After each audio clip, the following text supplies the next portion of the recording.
weighing in at about 6 pounds, 4 pounds. We've got the sand cat, 6 pounds in Egypt.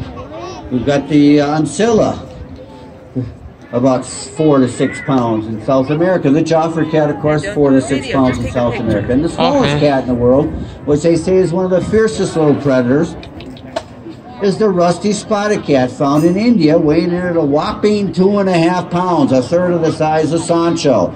So there are a lot of top predators out there that don't make very good pets. Nobody in Egypt or South America or Africa has any of these little cats as pets. They have domestic cats like you guys. They know better, because these guys can be very, very tough. They're also capable of taking down 20-pound baby monkeys. So remember, all cats can take down much larger prey items than themselves. So, and lots of kids fall in that under 20-pound category. So not a good household pet. That's a good boy. Now if you take a close look at Sancho, you can see he has a bilateral coat pattern, which means on either side of this cat, the spot pattern is the same. Unfortunately, that does doom this cat to the fur trade, because rather than taking about 75 of these cats to make a coat, it takes about 35. Fewer cats to make more coats. His spots aren't only pretty. Like I mentioned previously with Turbo, these are his camouflage. This is a small cat and not what we would consider the apex predator. He has larger predators to hide from. Sancho, come on, buddy. Let's work this out. Now, you can't go and play with the audience. And of course, when they're this small, you got to put them on a harness. They're too small to put on a collar. Once they hit medium-sized cats, then we put them on a collar. But when they're this small, under 10 pounds, they go on these little harnesses, which works out pretty good. There you go. Come on, Sancho. Up, up.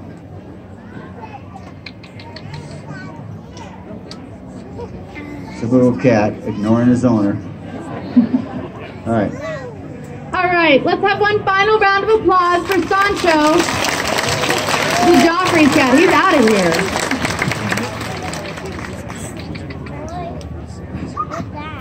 Excuse me, it happens. All right, now, I told you we are from Great Catskill Park, located in Cave Junction, Oregon. We are located right off of the historic Redwood Highway in the Siskiyou Mountains. Our facility covers over 12 acres of land, and as I mentioned, houses over 50 cats. At the facility, we have a lot of things available for our cats. We feed them well, they have plenty of space, and as I mentioned previously, they have their toys. We value enrichment at Great Catskill Park. Now, the next cat we are going to introduce is another cat native to North America. It is one you are far more familiar with. It is one with many names, some you may have heard include catamount, screamer, painter, Nittany lion, Florida panther, mountain lion, but we like to refer to him as the North American cougar. So if you'll please put your hands together and help me welcome Whistler, the North American cougar.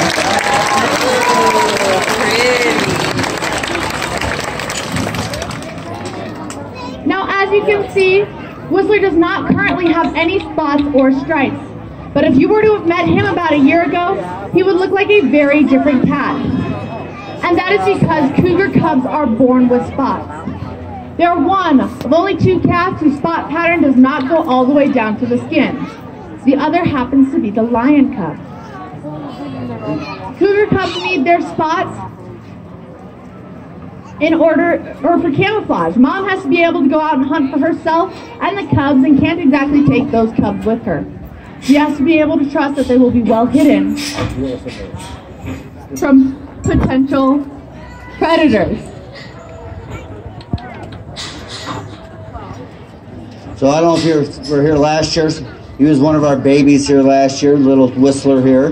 He was only about 7, 8, 9 months old. Very tiny baby. He's still considered a cub, believe it or not. He's about 17 months old. He's about 170 pounds. Still going to get bigger. Imagine mom in the wild having to take care of 2 or 3 cubs this size. And remember, the females are only going to be about 120 pounds maximum. So she's got an awfully big cub here to feed.